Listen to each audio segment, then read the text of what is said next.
From New York, this is Democracy Now! We need an economy where people are not just getting by, but they get the opportunity to thrive. We need an economy where people can get ahead and stay ahead. We do not deserve a criminal justice system that lets the wealthy and well-connected get off while doing violence to Black and brown communities and poor communities. One of Bernie Sanders' top allies, Nina Turner, has announced she's running for Congress in Ohio to fill the seat of Marcia Fudge, who's been nominated to become housing secretary. Turner has a message for the new administration. There will be no honeymoon. She's part of a new effort to pressure the Biden-Harris team to enact a truly progressive agenda. Then we look at how immigrant rights activists are pushing Biden to enact a moratorium on deportations, rallying in his home city of Wilmington, Delaware. Coming down from 7 different states, all from the East Coast, all the way over here to his home, to making sure that, he doesn't forget our communities, doesn't forget the promises that he said that he was going to deliver on during his campaign trail. We're just weeks away from inauguration. This comes as more than half of ICE immigration jails report coronavirus outbreaks, and ICE is punishing immigrants who protest for their release by putting them in solitary confinement. All that and more coming up. Welcome to Democracy Now!, democracynow.org, The Quarantine Report. I'm Amy Goodman. Frontline health workers continue to receive the first wave of the Pfizer-BioNTech COVID-19 vaccine as the Moderna vaccine appears poised for authorization in the coming days. The hopeful news comes as the pandemic rages across the United States and officials warn the worst is yet to come. Over the past week, an average of more than 212,000 cases have been reported each day. Tuesday set a record for hospitalizations for the 10th day in a row at nearly 113,000. U.S. deaths Tuesday again topped 3,000, reaching the third highest daily death toll since the pandemic began.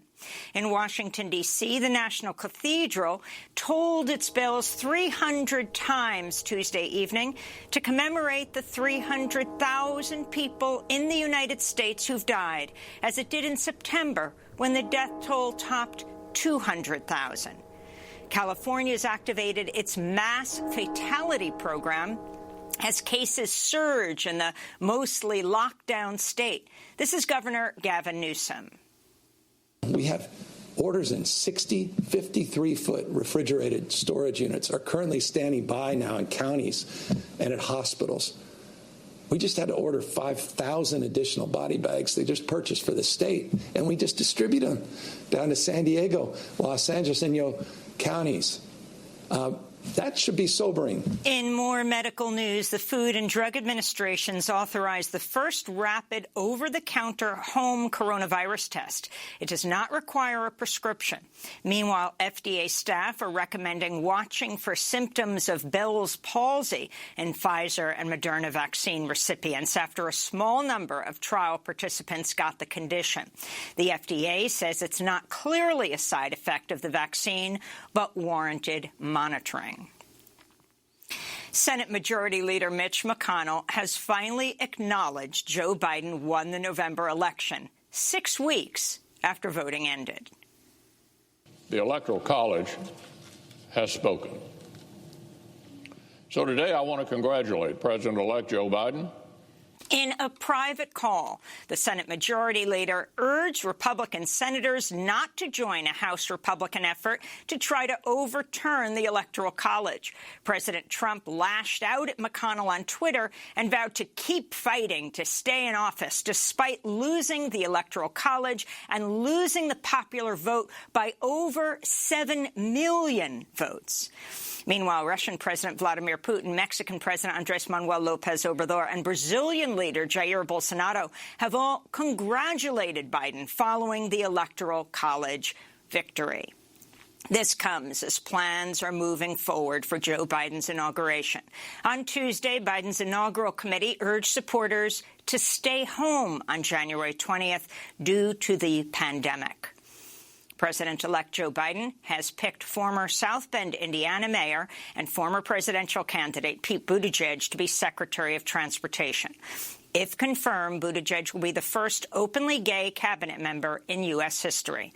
As Transportation Secretary, he'll oversee an agency with nearly 60,000 employees and a budget of over $72 billion. As mayor of South Bend, Buttigieg ran a city with a population of 100,000 people. During his presidential run, Buttigieg pushed for expanded funding for public transportation, but also more money for highways and driverless cars. Buttigieg previously worked as a management consultant for McKinsey & Company. Biden is also set to nominate former Michigan Governor Jennifer Granholm to be Secretary of Energy. Granholm has been a longtime advocate of renewable energy. Biden's also reportedly planning to tap former EPA Administrator Gina McCarthy to oversee his domestic climate policy. Meanwhile, Politico reports Biden has quietly expanded his transition team to include veterans from Goldman Sachs, McKinsey & Company, Facebook, and Google.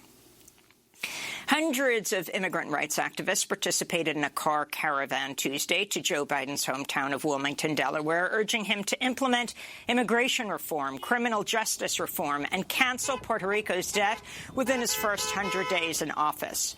Martin Torres, a member of Make the Road Action, said, quote, "Our communities helped ensure Biden's victory. Now, as he prepares to take office, we urge him to work with us to deliver an overhaul of immigration enforcement, including the moratorium on deportations and a pathway to citizenship for all 11 million undocumented immigrants."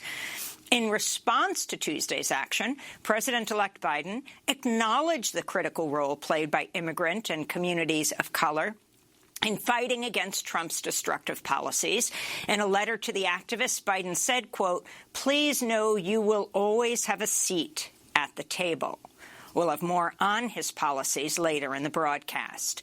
Biden hit the campaign trail in Georgia Tuesday to urge people to vote for Democrats Reverend Raphael Warnock and John Ossoff in next month's twin Senate runoffs, which will determine control of the Senate.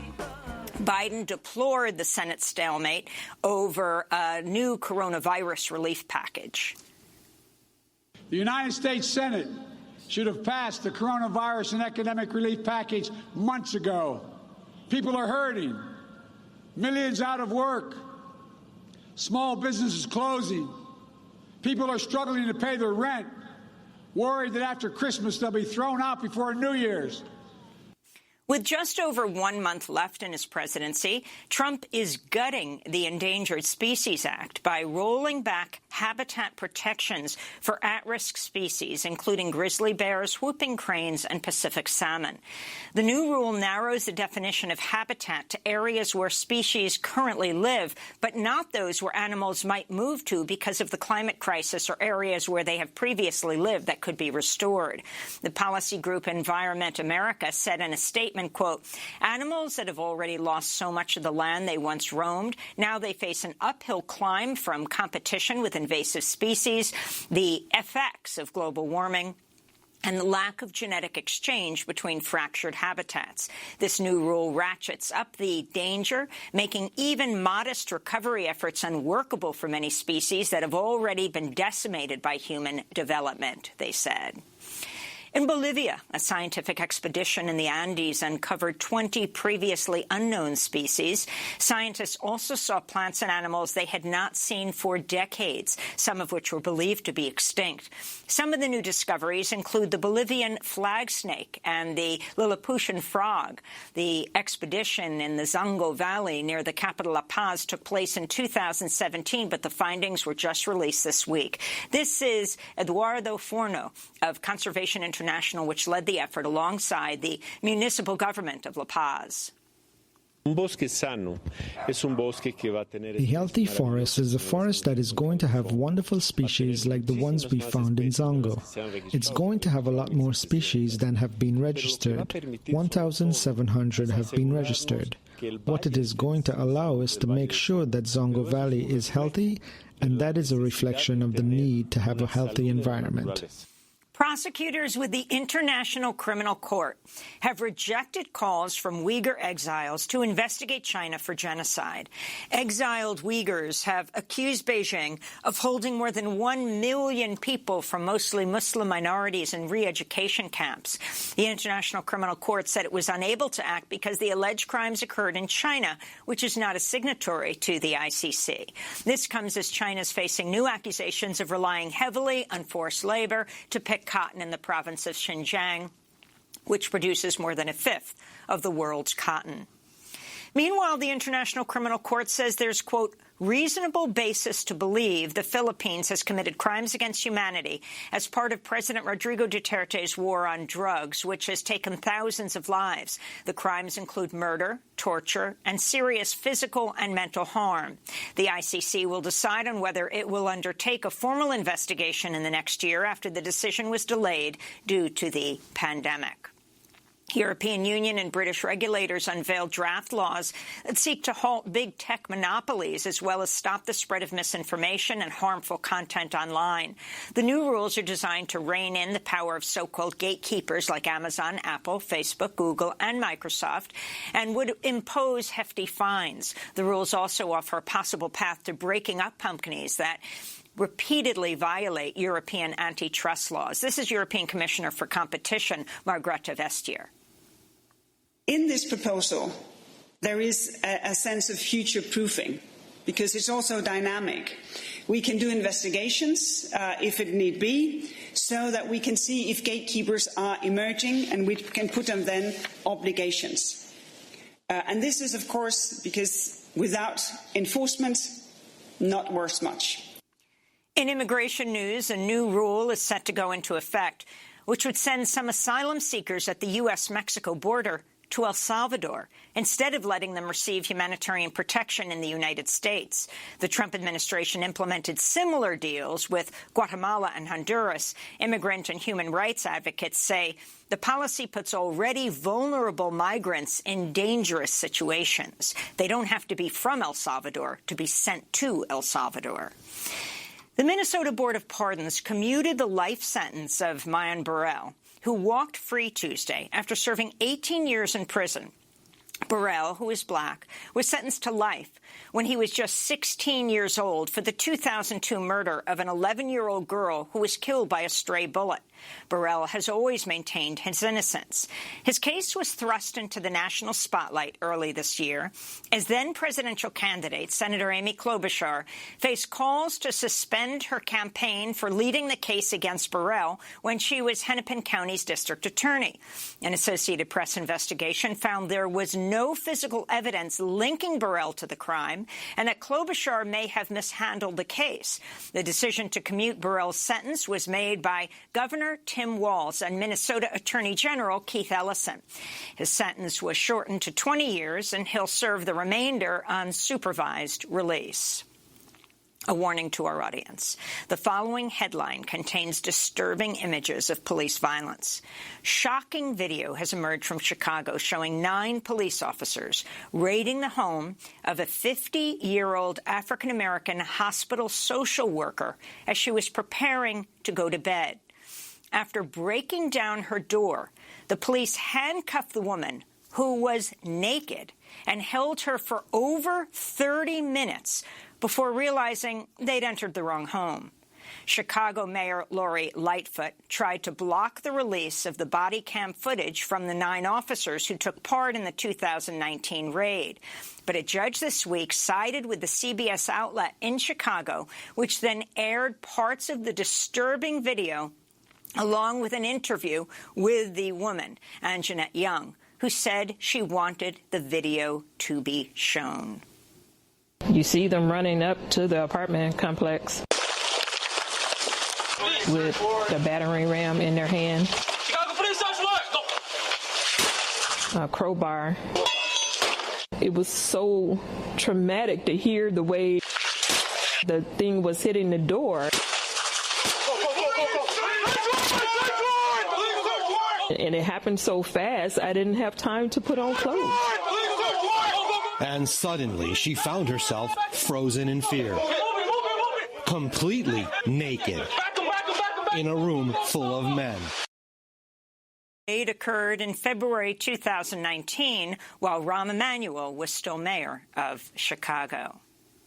A new report from the Economic Policy Institute finds farm workers in the U.S. have engaged in massive wage theft, and repeatedly violated. Let me repeat that. Finds that farm employers in the U.S. have engaged in massive wage theft and repeatedly violated federal labor laws around safety and wages. The report, based on data from the Labor Department, shows employers withholding at least $76 million in wages from over 150,000 workers over the past 20 years, though researchers say the problem is likely much bigger since the government only investigates a small number of farm employers at one time. Many violations are also not reported due to workers' immigration status. Recent research has found farm workers have been disproportionately affected by the coronavirus pandemic, yet many are forced to continue working in unsafe conditions. And here in New York City, transportation workers and allies are holding a rally today to call on the Metropolitan Transportation Authority to halt any planned layoffs, service cuts, and fare increases as part of an upcoming budget.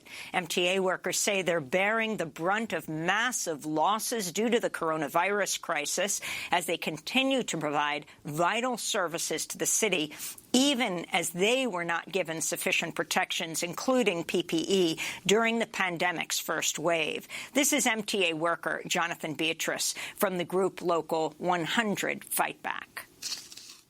They ultimately want us to pay for this crisis. They want us to pay for it. Not any of the 118 billionaires that live in New York, some of whom have profited from this crisis. They want to freeze our pay. They want to eliminate jobs. They want to lay us off. We need to come together and tell the MTA no. And those are some of the headlines. This is Democracy Now!, democracynow.org, The Quarantine Report. When we come back, we speak with one of Bernie Sanders' top allies, the former Ohio state legislator Nina Turner, who announced Tuesday she's running for Congress in Ohio. She's part of a new effort to pressure the Biden-Harris administration to enact a truly progressive agenda. Stay with us.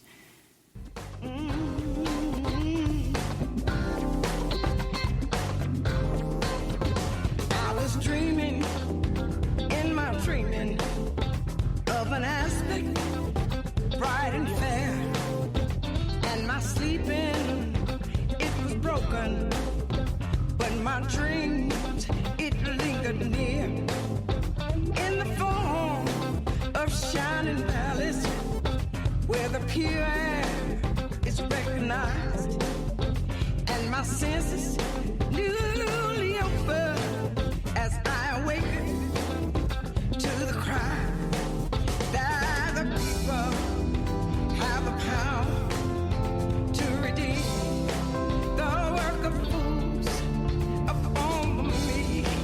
The grace is showered, it's decreed. The people rule. Hey, hey, people have the power. People have Candy Staten singing People of the Power. This is Democracy Now!, democracynow.org, The Quarantine Report. I'm Amy Goodman in New York, joined by Democracy Now! Co-host Juan Gonzalez in New Brunswick, New Jersey. Hi, Juan. Hi, Amy, and welcome to all of our listeners and viewers across the country and around the world. Well, Nina Turner is running for Congress. The former Ohio state senator became a national figure as one of presidential candidate Bernie Sanders' most visible allies in his 2020 campaign national co-chair. On Tuesday, she announced she's now launching her own campaign.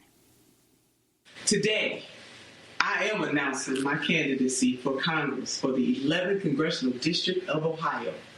Nina Turner is running to fill the seat left open by Congressmember Marcia Fudge, who was tapped by the Biden administration to be Secretary of the U.S. Department of Housing and Urban Development. Turner is now the third candidate to announce their candidacy in the 11th District, following Cuyahoga Council woman, County Democratic Party Chair Shontel Brown, and former Ohio State Senator Jeff Johnson. Bernie Sanders, California Congressmember Ro Khanna, Congresswoman-elect from Missouri Cori Bush have all lined up to endorse Nina Turner's campaign.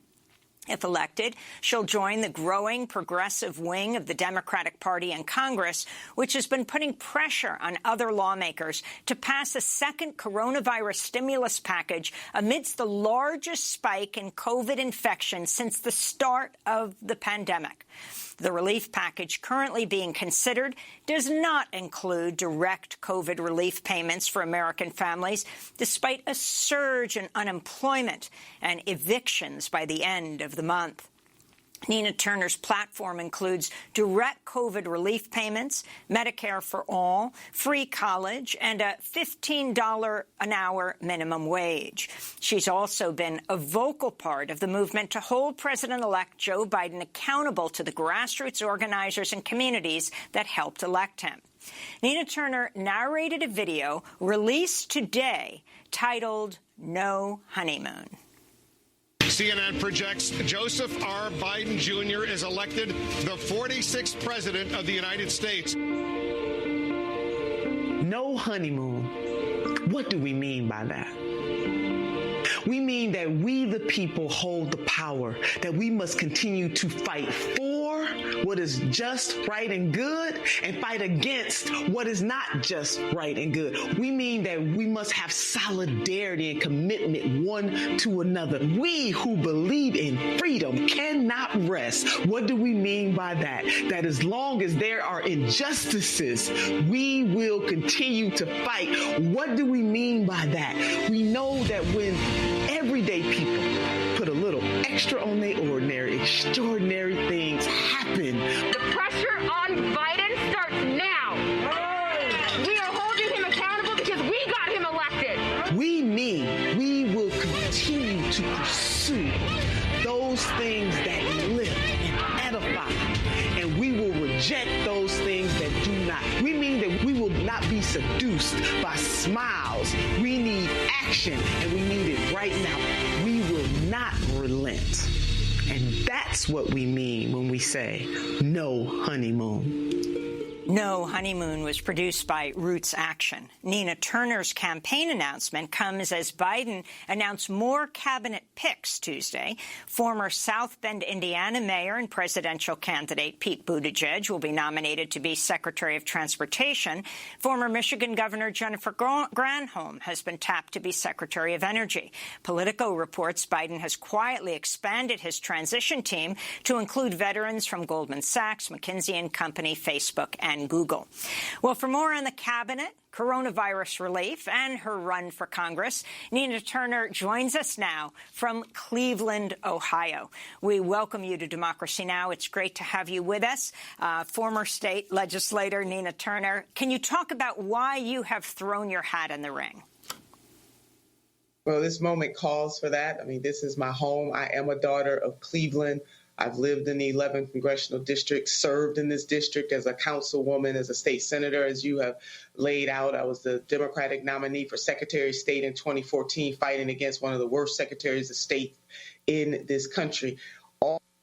All that I've done heretofore has been because of my love for my community and my love for this nation to stand up and make sure that people understand that they deserve better than what they have been getting. I definitely congratulate Congresswoman Marsha Fudge for being tapped for the Secretary of HUD position. There has not been a black woman, I believe, in that position in over 40 years, and the greater Cleveland area has a lot to be proud of. The state of Ohio has a lot to be proud of. But I'm running in service of the people, and we need more, not just bold voices, but people who will take action and will be fearless when it comes to standing up for what is just, for what is right, and for what is good. So in your title, Amy, and Tawan, good morning, Democracy Now!, we need this type of leadership right now. Well, Nina Turner, do you expect much pushback from the Democratic establishment or possible even competitors on the progressive wing of the Democratic Party? There's been some talk that Dennis Kucinich, who had been toying with a possibility of running for mayor of Cleveland again, may also consider running for this seat as well? Yes, that is true. The more the merrier. I mean, this is what democracy is all about. People should be able to run. I don't come from the school that tries to push people out of an election. And in terms of the key policies that you would, the citizens. We're having a little bit of a video stutter here, so sometimes you break up, Nina. Go ahead, Juan. Yeah, I was just going to ask, in terms of some of the key policies that you would run as the plank of your campaign, could you talk about those? Yes, $15 an hour minimum wage, a living wage. People deserve that. It is immoral how the working class of this nation from all backgrounds have steadily their wages have not kept pace with inflation. And so we have to, especially even before the pandemic, but especially now, how are people going to survive? And if you can't even survive, you'll never get to thrive. COVID relief, absolutely. It is immoral. And that is for both sides of the Congress and the current president, that there has not been a second stimulus package for the American people that contains direct payment. That is a must. It is a necessity. It's not a luxury. And we need to follow the lead of other industrialized nations who have set in place either folks get checks on a regular basis and or helping the businesses that employ them be able to. It is a shame that this hegemon nation has not done that heretofore, and we all should be ashamed. A Democratic Congress member, Alexandria Ocasio-Cortez, talked about the COVID relief package during an Instagram live video last week. This is what she said. What Mitch McConnell said is that we want to give big corporations total immunity for 5 years from COVID-related lawsuits. Now, if we do that, if we accept that for a one-time $1,200 check or a super short expansion of unemployment insurance, the deal is that you're going to end up behind. Because you may get one $1,200 check on one hand, but you may also get a multi-million-dollar hospital bill with no recourse and no ability to protect yourself from a negligent corporation or employer. And so that's not worth it, right? Your check is not worth your life. So that is New York Congressmember Alexandria Ocasio-Cortez. A bipartisan group of senators introduced a COVID relief bill Monday that does not include direct cash payments. It does include a so-called liability shield for businesses, which Republicans secured in exchange for agreeing to approve funding for local and state governments. Bernie Sanders says he will not support a bill that includes this corporate liability shield. You have Congress that has a majority of members who are millionaires saying no to, at this point, COVID stimulus, though McConnell now says he will move forward, though he's absolutely insisting on this shield for corporations. Talk about the significance of this and what exactly you want to see in a stimulus package. I definitely, Amy, want to see the guaranteed basic income, not a one check. Congresswoman Ocasio-Cortez is absolutely correct. That one-time check does nothing, even if it was in there. We need guaranteed basic income, especially for the magnitude of this particular crisis. Amy and Juan, it shows a heartlessness.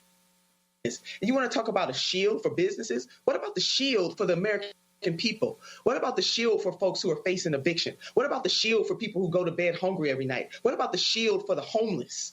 This is a heartless way to do the people's business, their bidding. And the American people are going to have to stand up and say, in the words of Fannie Lou Hamer, I'm sick and tired of being sick and tired. How heartless do you have to be to care more about industry and corporations than you do about the everyday people of this nation, Amy? This cannot continue. And the healthcare portion of it, absolutely right. We need Medicare for all right now. We needed it before the pandemic. We especially need it right now. And we know that millions, almost 14, 15 million people have lost their employer-sponsored, air quote, health care, on top of the millions of people, almost 97 million or so people who are already uninsured or underinsured. This is a crisis of epic proportions. It was a crisis before the COVID, and it is especially a crisis right now, and it cannot be tolerated. It cannot stand. And we got to fight. Well, Nina Turner, the latest reports coming out of Washington last night were suggesting that the compromise effort would separate this stimulus into two bills, one that would include the federal aid to cities and states and the liability shield for corporations, and the separate one that would deal with assistance to ordinary Americans. Admittedly, would only have $300 in additional unemployment benefits instead of the $600 from last time, but it would include some rental assistance and some food assistance. Do you think it's advisable, if you were in Congress right now, to go ahead and pass the bigger bill and then wait until the new Congress comes in January to decide on the liability shield and the municipal assistance?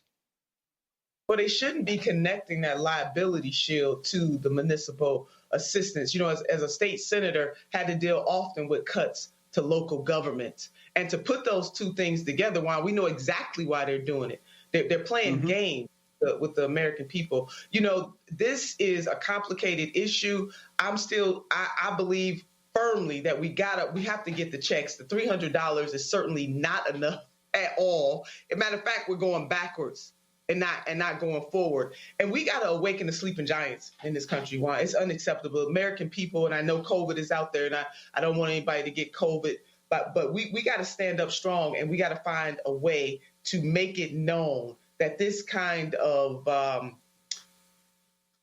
throwing crumbs, if you will not be tolerated. We need a social contract. That is our money, Juan and Amy, our money. And I want the American people to understand that you got people in the Congress, in both chambers, who are playing games with our money. That money should be given back to the American people that fund this nation, period. So it just cannot be accepted. This is former Democratic presidential candidate Bernie Sanders speaking to MSNBC about the incoming Biden administration's cabinet. I've seen some good appointments, people that I like. I think people who are really, really smart, experienced, but I have not seen people from the progressive movement per se in that cabinet. So there's Bernie Sanders. You were co-chair of his national campaign, looking for progressive representation at the cabinet level. He was pushing, apparently, very hard for labor secretary. Any word if that is going to happen, Nina Turner? And then if you can respond to the Joe Biden saying, pushing people to back off before the January 5th runoff election, senatorial races in Georgia that'll determine the balance of the Senate. You just narrated that film that says no honeymoon. So first, what would Bernie Sanders as labor secretary mean? And are you satisfied with the cabinet so far? Having Senator Sanders as labor secretary would change everything. As we know, the senator has always been committed to the House of Labor. Even in this last presidential run, when the Walmart workers could have,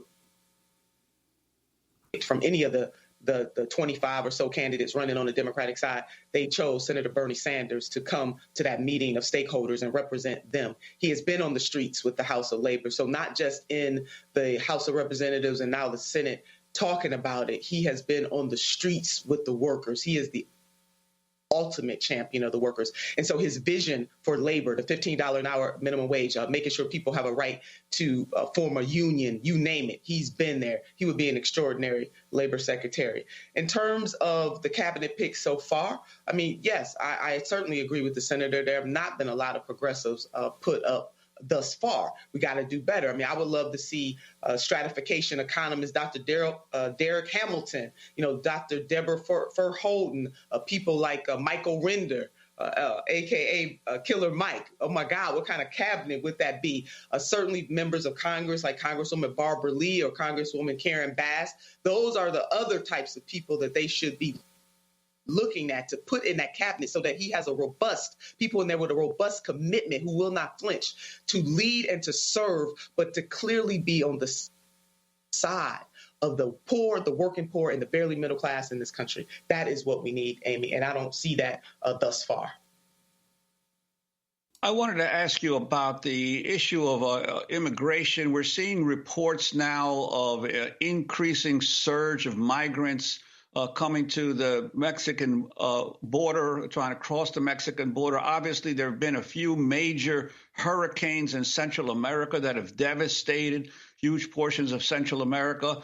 What kind of advice or pressure would you put on President Biden at this point as to what he should do in terms of reversing the immigration policies of President Trump, especially given the fact that we may be facing a new surge of migrants at the border?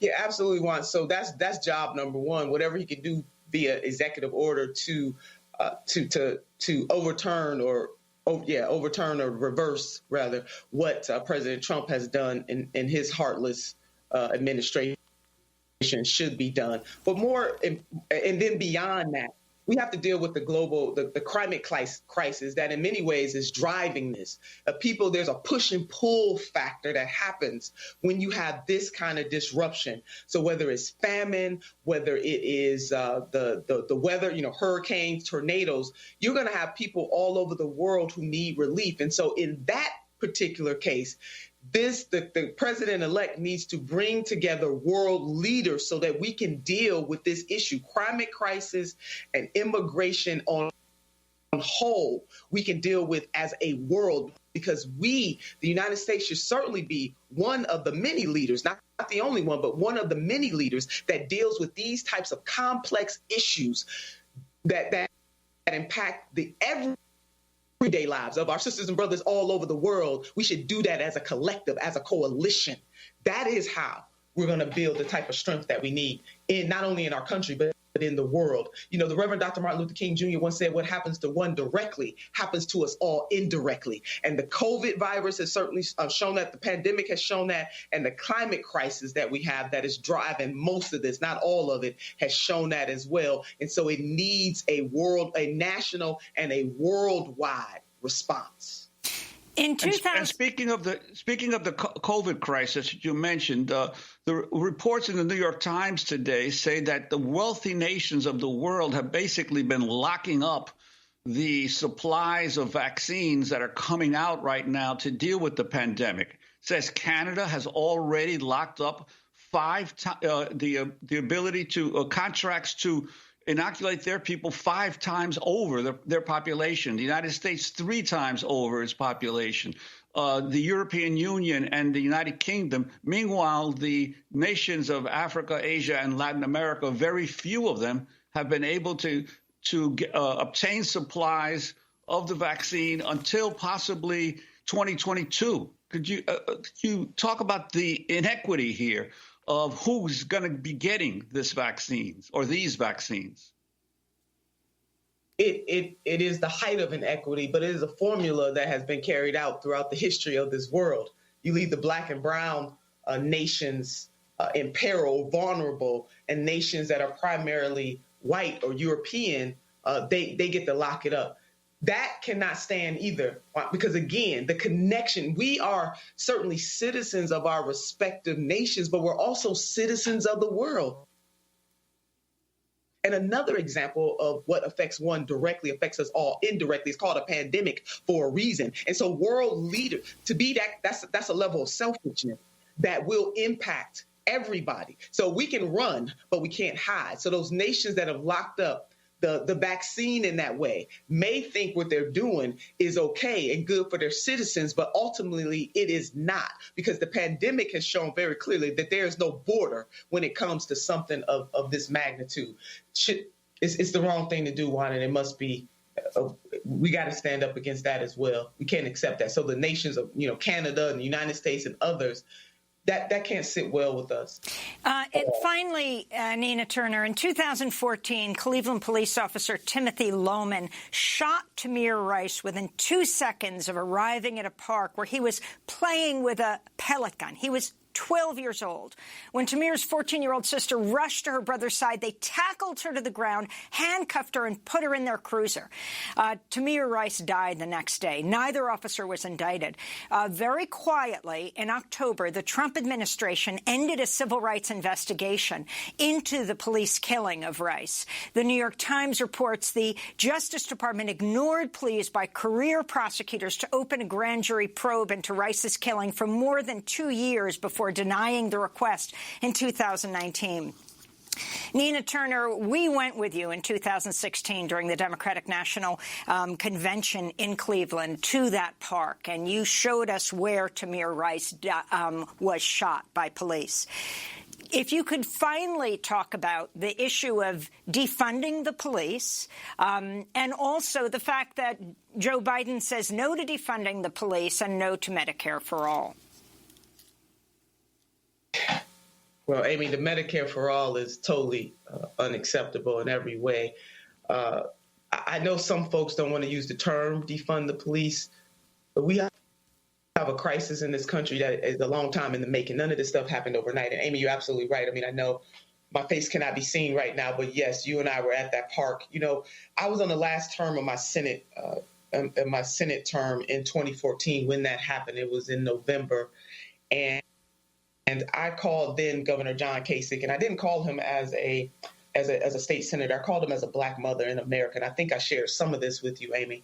And I said, Governor, we got to do something. We cannot let folks explode in this state, and they have every reason to do so. We got to let them know that we hear their cries. What happened to Tamir Rice could have happened to my son, to any other Black mother's or Black father's son, and it cannot stand at all. I mean, we have to do something. And to his credit, he did. And that is how we were able to launch the Task Force on Community Police Relations. And for the first time in the history of our state, to have standards by which law enforcement agencies have to abide by and have the community be able to judge them and critique whether or not they are answering to those standards. Amy, a crisis in this nation, a long time coming, generationally, the way that police and then other law enforcement agencies were set in this country, never to really protect and serve the Black community, but rather to be there to lord over the Black community historically. And that is embedded in the DNA of this country. And let me say this,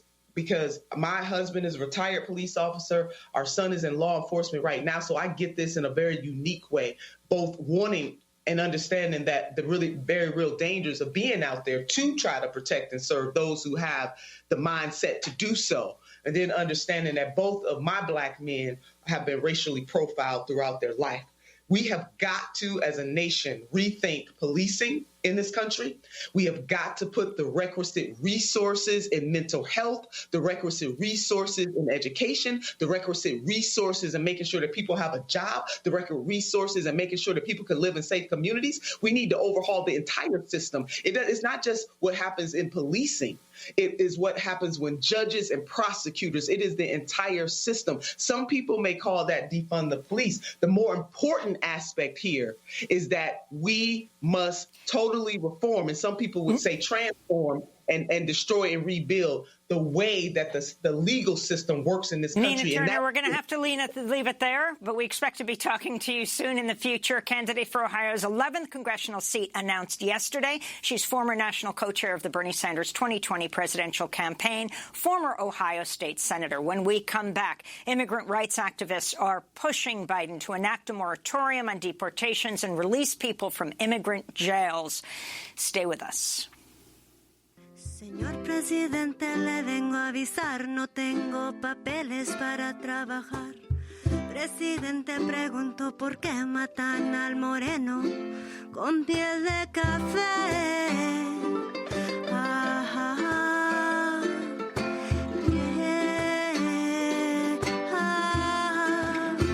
Si fuera presidente, honestamente, si fuera presidente, para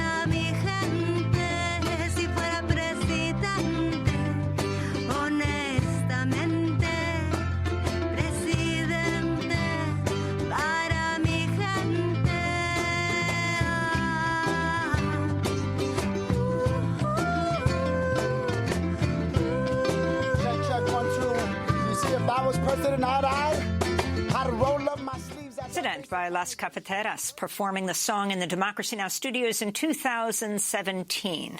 This is Democracy Now!, the Quarantine Report. I'm Amy Goodman with Juan Gonzalez. President-elect Joe Biden promised to reverse Trump's most restrictive immigration policies during his 2020 campaign. But since he was elected, Biden has not included immigration among his top 4 priorities: the pandemic, economic recovery, racial equity, and climate change. Well, on Tuesday, hundreds of immigrant activists and their allies caravaned through Biden's home city of Wilmington, Delaware, where they demanded he issue a moratorium on deportations and advance a path to citizenship for undocumented people within his first 100 days in office. This is Yetziri Tovar and with Make the Road Action.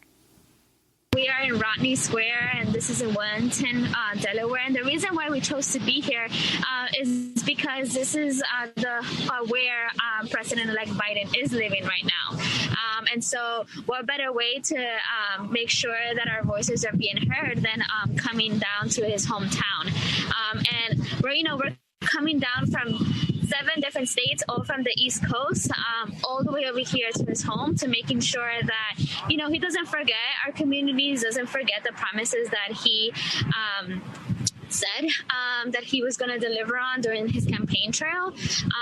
We're just weeks away from inauguration. President-elect Biden sent a letter to the organizers of the event, writing, quote, "The work of realizing our shared vision is before us. The good and necessary work that will lead to an immigration system that's fair, humane, and that reflects our values as a nation of immigrants," he wrote.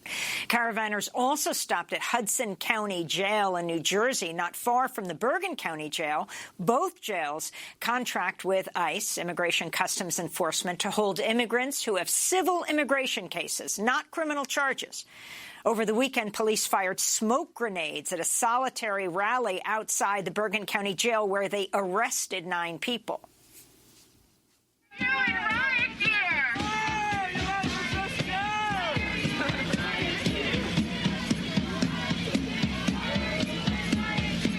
Tuesday, the Archdiocese of Newark signed onto a statement calling for, quote, "the immediate release of the men on hunger strike and of all people at the Bergen County Jail to protect their health and well-being." This comes as more than half of ICE's immigration detention jails are currently reporting coronavirus outbreaks. On Tuesday, protesters also gathered outside the Northwest Detention Center run by Geo Group in Tacoma, Washington, where another detainee there tested positive for the coronavirus that causes COVID-19, bringing the number up to at least 22.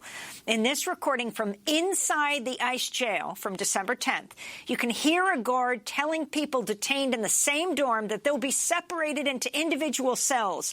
This is Captain Leroy Portillo. Listen very carefully. Everybody's going to be going to the same dorm. The only difference is that you're going to be going into the individual cells. Each person is going to be in their own cell, only while we quarantine, you understand? It is a precaution you need to take to protect the life and health of each person here. It is very important. If you don't, you are at risk in here, because someone has tested positive, and they're still here.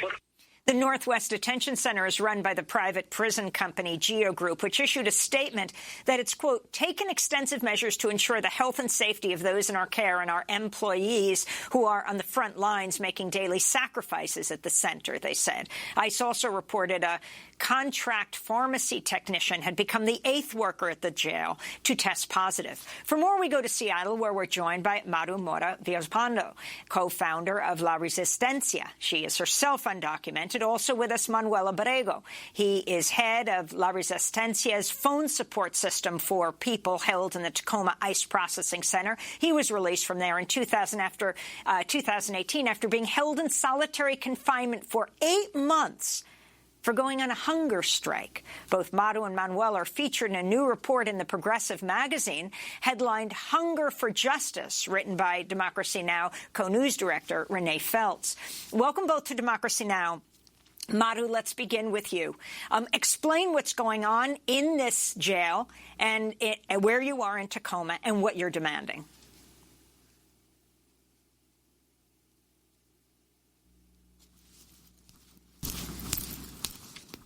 Has seen a spread of the virus, of coronavirus.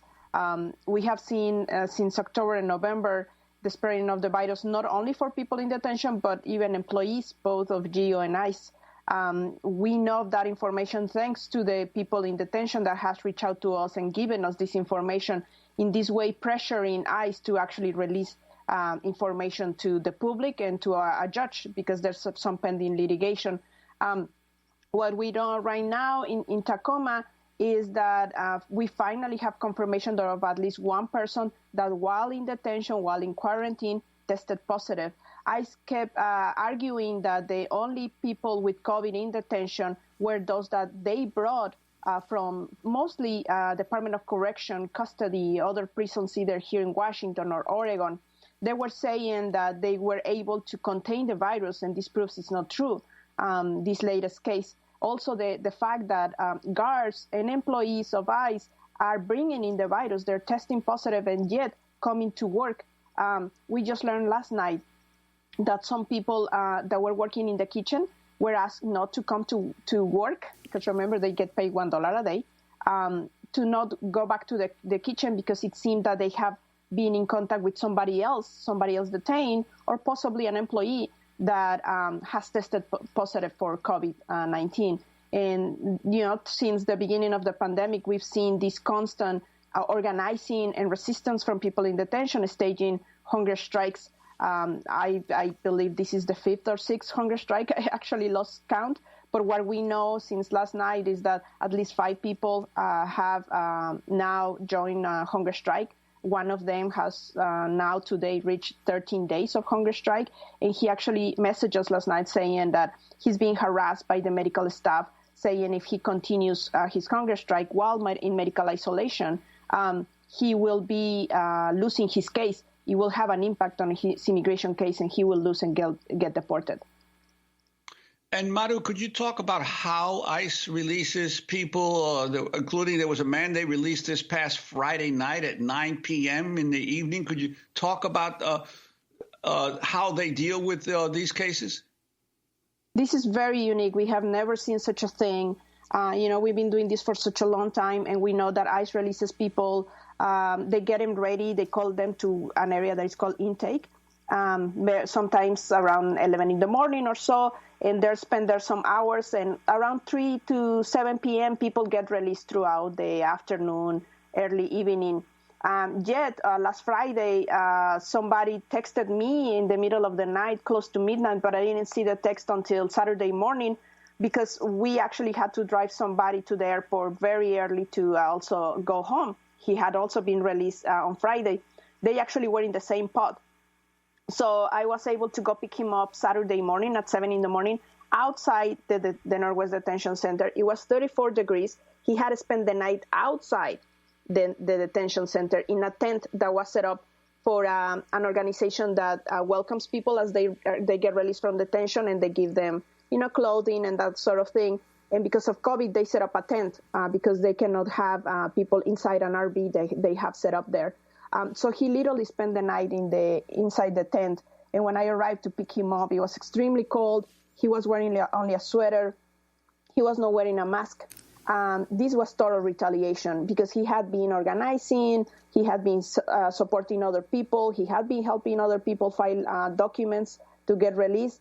And this is just ridiculous that ICE will release somebody so late at night knowing there's nobody out there. The detention center is in nowhere. There's no bus stations. There's nothing. It's a dead end. It's an industrial zone. This guy came from Alaska. He had no idea where he was. He got lucky that his cell phone worked so he can reach me. And in the morning, I was able to pick him up. And what's the response of ICE to those who do attempt to either go on hunger strike or organize within the detention centers? Immediate retaliation. Right now, we've seen that a lot of people have stopped eating, not because they're on hunger strike. It's just because they don't want to eat the food. The things are getting so bad in the detention center that they are told immediately, so you're not eating, then you're going to go to the hall, which is, the way people know the solitary confinement. So what people have told us is that they literally go and grab the tray from the food cart and they just put the tray back just to make sure that ICE doesn't think that they're on hunger strike, yet they're not eating. But But people are afraid, definitely afraid. I want to bring Manuel Abrego into this conversation. You have firsthand experience of being in the hole of solitary confinement. I mean, these are civil jails. The crimes being charged are some kind of violation of immigration status. And here you were put in the solitary confinement for 8 months. What is it like there? And what are you hearing now that you've been released because of national outcry about how you were held from the people you're taking calls from? So the cells are small cells, they're like 9 by 12. So you don't have anything in there. It's just you and yourself, They don't let you use the phone anytime you want to. They don't let you come out yourself. It's like 23 hours a day you are in the cell just for complaining or protesting for what you believe is wrong, So they also give you the right to protest, In ICE rules, they say, okay, you can protest, you can participate in a hunger strike if you don't, if you think that your rights are being violated. They give you the right to do that, but at the same time, they take it away from you because they put you in segregation and they scare you with that, And Manuel, we have about a minute left, but could you talk about what you're hearing on the hotline from people who are still in that Northwest Detention Center? Yeah, they're all scared of being in there right now because of COVID. And also, when they get quarantined, they put you in segregation. It's like segregation. You go in there and they don't have no contact with anyone. So we are their voice outside. And, it's like they getting punished for everything that's going on, with the COVID and for their hunger strikes and everything. So they all worry. They don't even want to eat because they think they're going to get infected if someone is in the kitchen infected. We just got news yesterday also that someone in the kitchen tested positive for COVID. So that's what's going on in there right now. And Madhu, in the last 30 seconds that we have, could you talk about what you hope President-elect Biden does when he gets inaugurated on these detention centers? He cannot keep using us, Latinx and immigrants, as a political prop. He needs to deliver. We expect him to do, in his first 100 days, a moratorium on all deportations. And that doesn't mean keeping people sitting in detention while deportations don't happen. He needs to create a process to release absolutely every one of the detention centers, shut down all detention centers, not only the private ones, begin a process for abolishing ICE, so we can also go into a process of healing, which means reparations for absolutely everybody that's been in detention and has been suffering the cruelty of ICE and ICE detention. We want to thank you both for joining us. And, of course, we're going to continue to cover this issue. Maru Mora Villalpando and Manuel Abrego are with the immigrant rights group La Resistencia in Seattle, Washington. And a happy birthday to our Democracy Now! Co-news director, Renee Feltz. Democracy Now! Is produced with Renee Feltz, Mike Burke, Dina Guzder, Libby Rainey, Nermeen Sheikh, Maria Teresena, Carla Wills, Tammy Warrenoff, Tarina Nadura, Sam Alcoff, Tamery Astudio, John Hamilton, Robbie Karen, Honey Massoud, and Adriano Contreras. Our general manager is Julie Crosby. Special thanks to Becca Stelly, Miriam Barnard, Paul Powell, Mike DeFilippo, Miguel Noguera, Hugh Grand, Dennis Moynihan, David Prude, and Dennis McCormick. Stay safe. Wear a mask. I'm Amy Goodman with Juan Gonzalez.